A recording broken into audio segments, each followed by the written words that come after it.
Good morning YouTubers, Simon here, aka Ascent 41, and this morning I'd like to take you around one of my training sessions. So we've walked out the house, we've not used the car today, which is a bonus, and we're straight into it. And the first signpost we come to, okay, I'll show you quickly. There we go, Iron Bridge, 3.5 mile.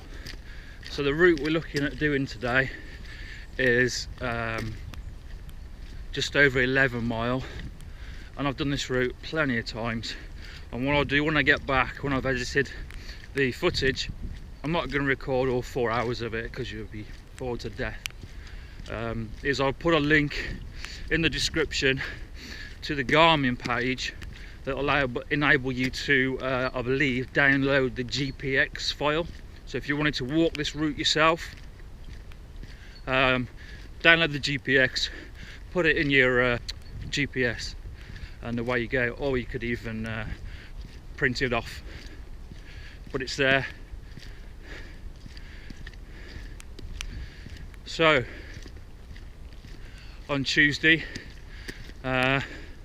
it was wet like it is now. It was a good session. Slight blisters on my left foot.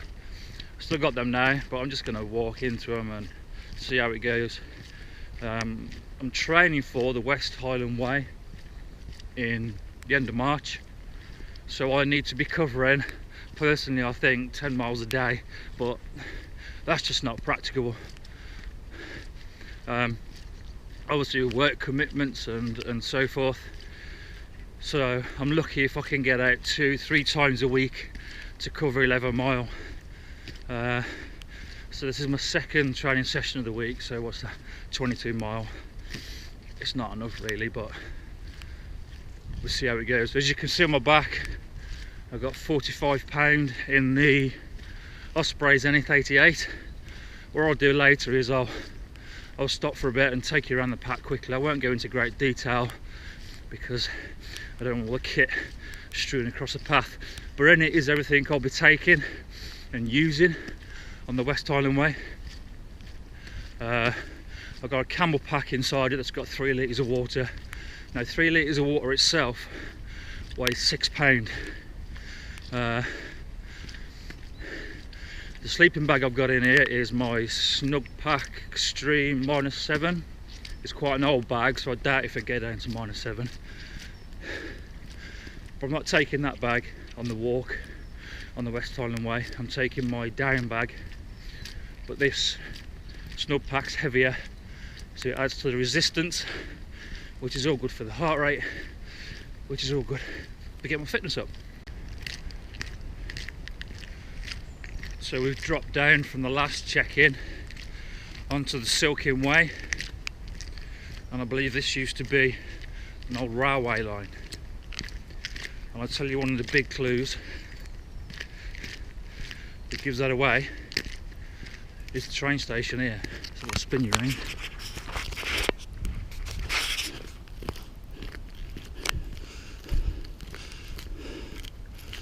So there we go.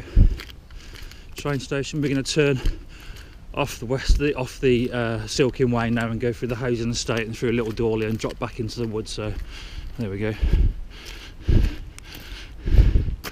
old train station. So I'll cut you off there and speak to you later.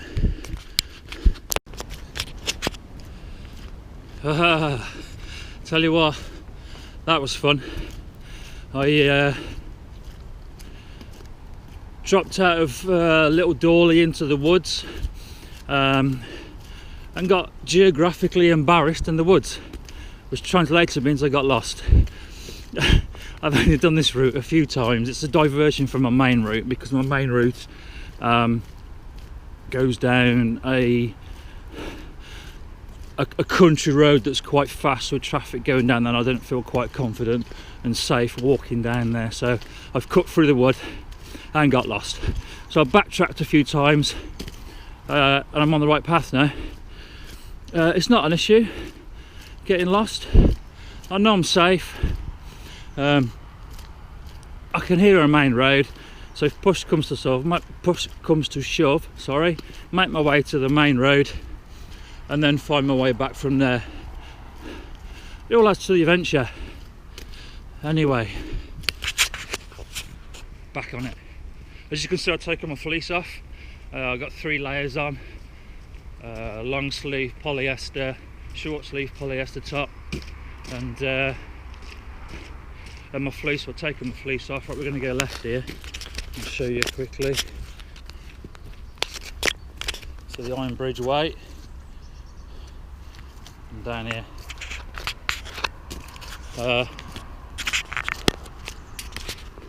And the good thing about this is there's a subway underpass that takes us under the road. So we haven't come far, and we've come to a railway track.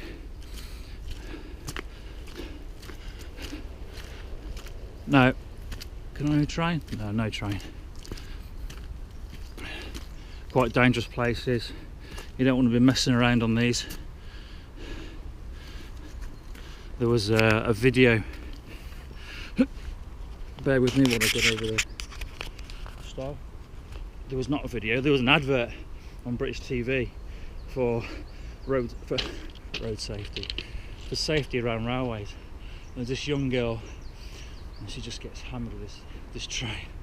It's harrowing, but it does bring home safety on the near railway tracks.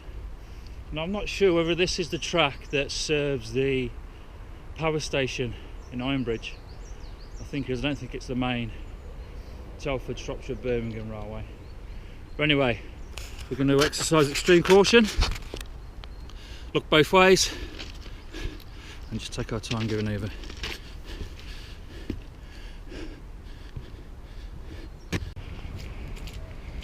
Now that we've come through the wood, over the track, because it's quite boggy and very wet underfoot, I've had to slow down my pace, which in turn my heart rate has relaxed a little. But now we're on the straight, on the hard stand, on the hardcore. This time start to pick it back up again and get that heartbeat, working, pumping the blood around the body, which is the whole aim of when I'm doing these sessions, to get fitter. I am overweight, I am fat. At the minute I think I'm just under 17 stone. I'm not going to blame Christmas, I'm not going to blame the festive season. It's me. I put the food into my mouth. I made my bed, I go to sleep in it, and I'm a firm believer in that. You make your bed, you sleep in it. Probably from my forces days, but there you go. So yeah, I'm not the fittest person, and there are people out there that are fitter than me and probably do this in half the time that I'm doing it. But to be fair, it's not about them, it's about me. So this serves its purpose of getting me fit. Obviously I'm going to lose weight in the meantime, stop putting food in my mouth or inappropriate foods into my mouth, and replacing that with fruit, veg, etc. And I find that these sessions will be burning off fat instead of the calories that I've taken on this morning. So this morning I've just had a pint of water to keep the fluids up. So I've got 3 pints here, 3 litres, sorry, and a banana. Now I've got trail mix in the bag. I've got a few cereal bars, but to be fair, I probably won't touch them. But we'll see. Never say never. So we're walking now alongside the train track that we crossed over previously, and we're heading down now into Coalbrookdale. This is a nice part of the Shire of Shropshire's beautiful. So blessed to be living in such a scenic place. I mean, I can walk out the front door, and what time is it now? It's just gone 10 o'clock. So walked out the door. Is it 8:30? 9:30? I can't remember. Anyway, a few hours later, I'm in the countryside. Beautiful scenery. Hardly anybody about. Fantastic. All the rivers are brown and dirty from the rain we've had recently, which is not unusual for the UK. We get quite a lot of rain.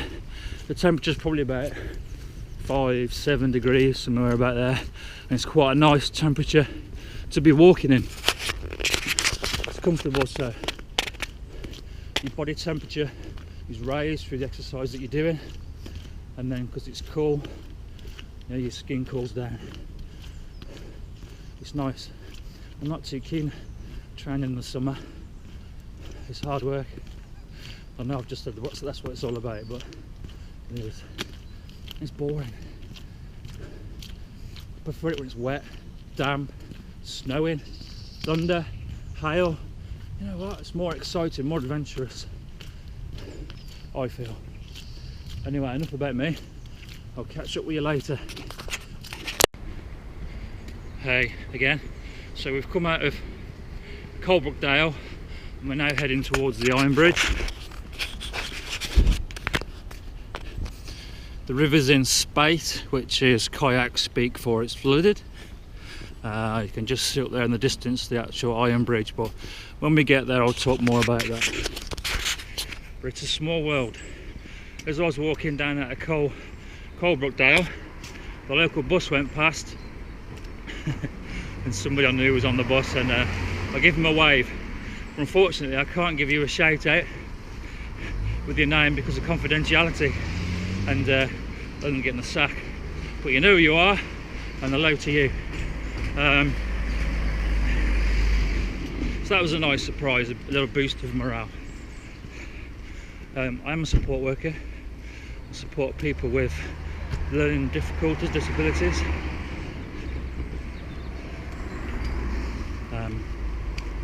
Sorry about that. And I thoroughly enjoy my job. But as I said, I can't name names because of confidentiality. But anyway, where am I? Coming up to Iron Bridge. My left foot, the blister on my left foot is painful, to say the least. My right foot's fine. I just feel a big bubble of pus building up. I'm not going to pop the blister until I get home because obviously the liquid will help to reduce the heat in the burn. I'll turn you around to get a good view of the bridge. There she is, the first Iron Bridge. I don't know if you can see it. I'll take a walk down there so you can get a closer view. Now I've taken that many photos and walked over this bridge that many times that, to be honest, it doesn't mean anything to me, but for you it may be the first time you've ever seen it or even heard about it. So we're diversing off the route a little bit because we're going to go up over the bridge, but I'll wait until the bridge gets exposed properly. There you go. That's the first Iron Bridge. What does it say? This bridge was cast at Coalbrookdale and erected in the year, I'll get back to you on that one, it's all letters and all letters, but yeah, that's that.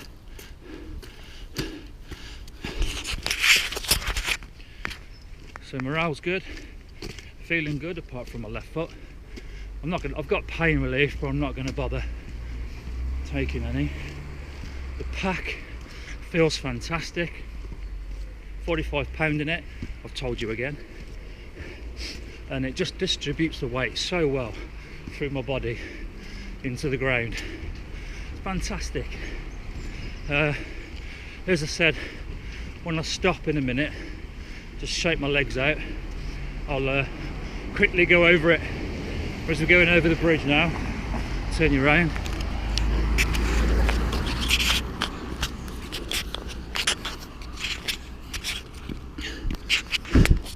There you go, the Iron Bridge. The first Iron Bridge in the world, designed by the architect Thomas Pritchard, 1775, built by Abraham Darby III in 1777-79. As you can see, no traffic goes over it. It's just pea shingle.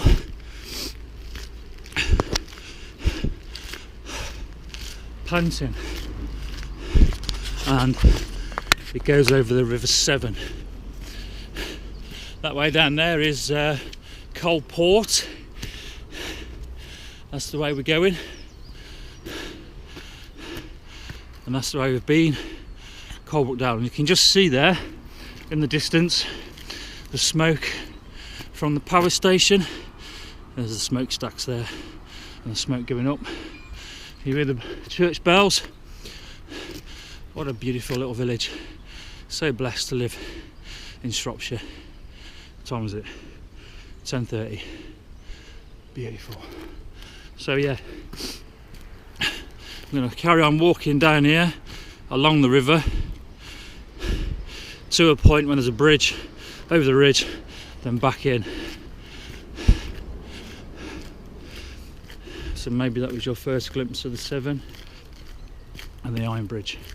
Maybe it's not, and like me, it's just a bridge with historic relevance. And I'm waffling. I do apologise. I've looked back at there. I'll turn you around. My sweaty face. I do apologise that I've looked back over a few of my last 2 YouTube videos. And I'll notice I do waffle a lot. I do go a lot. So I apologise. Anyway, catch up in a minute. Onto the Severn Valley Way. This is quite long, straight, boring, but it's all part of my session. There is building work going on down here. As you can see, big puddles. The boots that I'm wearing are German paratrooper boots, and before you mention it, yes, they are very heavy. I think they weigh about £5. I'll give you a quick shot.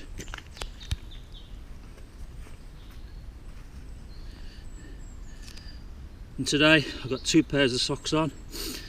I've got my Cooltech and just some thicker socks to help with the prevention of blisters, but that hasn't helped.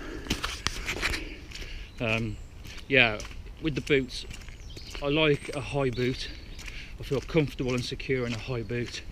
I'm used to the weight, to be honest, because I've worn them every time I've been out training, walking, and they just become a part of me. So that's the reasoning why I'm wearing a heavy boot. So I'll see you in a minute. Oh. Here we are at the end of the Severn Valley Way, and the sun's come out and it's quite nice. Temperature's probably raised a little bit. Yeah, Severn Valley Way. Chester is 75 mile away. Well, I don't know if they put that on there, I don't know, probably for some historic reason. Anyway, whoever he is. So, crossing over the bridge into the sunlight, out of the shade and into the light. But not for long, so we'll be going back onto the Silking Way, and we're back undercover again, unfortunately. So just try not to drop, get in the water, let's get over a bit more.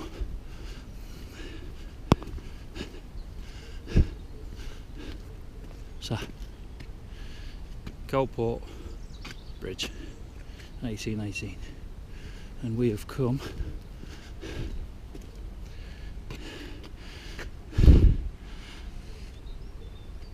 over the bridge and down there. Not too far, probably about halfway now. I know the route's about 11 miles, so 5.5 mile we covered. Not too bad. Pack feels great, shoulders are fine, the waist is fine. I haven't stopped yet. I'll try and make it all the way to the further down the Silking Way, That sun feels great. Back onto Silking Way, which is where we originally started this morning. So this now, we'll just stay on this path all the way back in. I'm not going to record all that, so I shall see you shortly. Here we are. I'm going to sit down in a quick break, take on a bit of sugar, some fruits and nuts. I got some trail mix in the bag, and the sun's out. I was going to rest my feet because my feet are a bit sore. That last stretch of what, half a mile, 3/4 of a mile, is slow grade uphill, and it saps it out of you a bit. So yes, I'll have this and then show you around the pack in a sec. The Osprey Zenith 88. Probably get out of the sun, you can see it a bit better. This pack is fantastic. I really like this pack. It spreads the weight so well down through your body, and also it's got its own separate compartment for the water bladder. So in here I keep my Osprey 3-litre bladder in there. If it does leak or anything should happen like that, then it's not going to soak the inside of my pack, although the inside of my pack, everything is waterproofed. So you can see the straps are fully adjustable. Nice little whistle on there. I don't know how effective it is, I haven't blown it yet. With the waist, okay, it's Bioform custom moulding, and you can take it to a place and they will mould it to your body shape, to your waist. But I've not had that done. I've carried this over some mileage now, and it's just moulded to my shape as it is. So there's no real need. What I also like is the side pockets. There's 2 zip pockets either side, one there and one there. Handy to keep little things in there. Okay, on the sides you've got compression straps.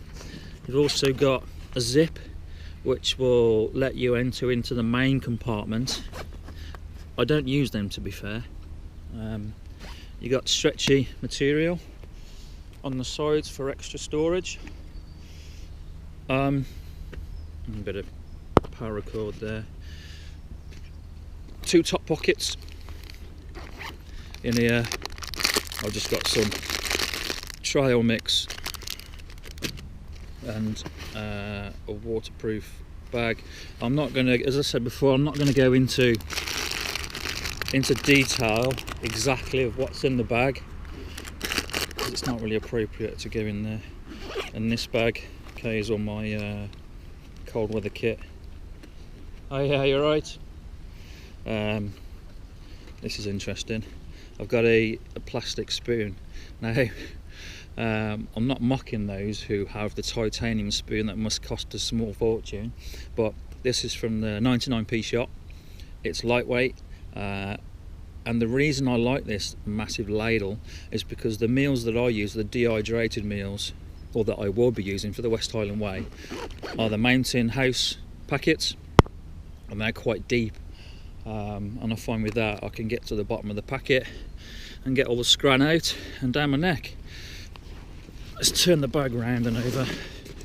Okay, so there she is, Osprey Zenith 88. That's the sleeping bag compartment, and it opens up right to the back. In here I've got my pack cover and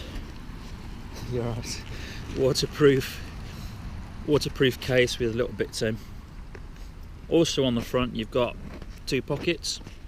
In here I keep this waterproof sheet in there, and also got my BK7, which I'm not going to get out because it's not really appropriate.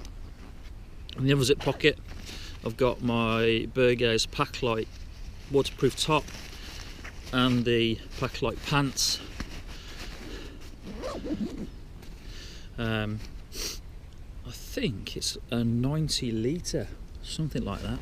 It's a beast, but even with it fully packed, it's fantastic. Really good, really great. But what I'll do, let's turn around. Sun's in your eyes, and again. What I'll do is, at some point, dig everything out and go through what I'm taking on the West Highland Way. So I've had about 5 minutes, sit down, something to eat, get some sugars in there for the last stretch, and get it done. So I'm going to pack up now and speak to you in a bit.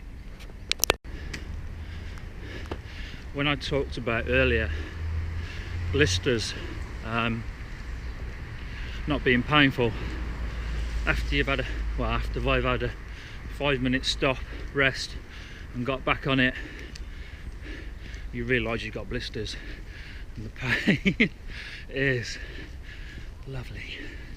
But after 10 minutes of back into it and your body's warmed up, it's you know, it's fine. But what I like to talk about is going back over the layering system with your clothing. So earlier on I had 3 layers on. I had my long sleeve top, my short sleeve top, which I still got on, and my fleece, which is in the pack. Even after that few minutes stop back there, my body temperature dropped rapidly to the point now where my fingertips are cold. I've had to pull my sleeves down because I feel cold. If I was going to stay there any longer, I would have put the fleece back on to keep the, you know, to keep my temperature up. But if you're wearing all your layers and you've stopped, what else are you going to put on? So just something to think about. I've probably walked 10 and a half mile now, and we're back where we started pretty much. Turn you around. That's the train station that we started at. What's this say?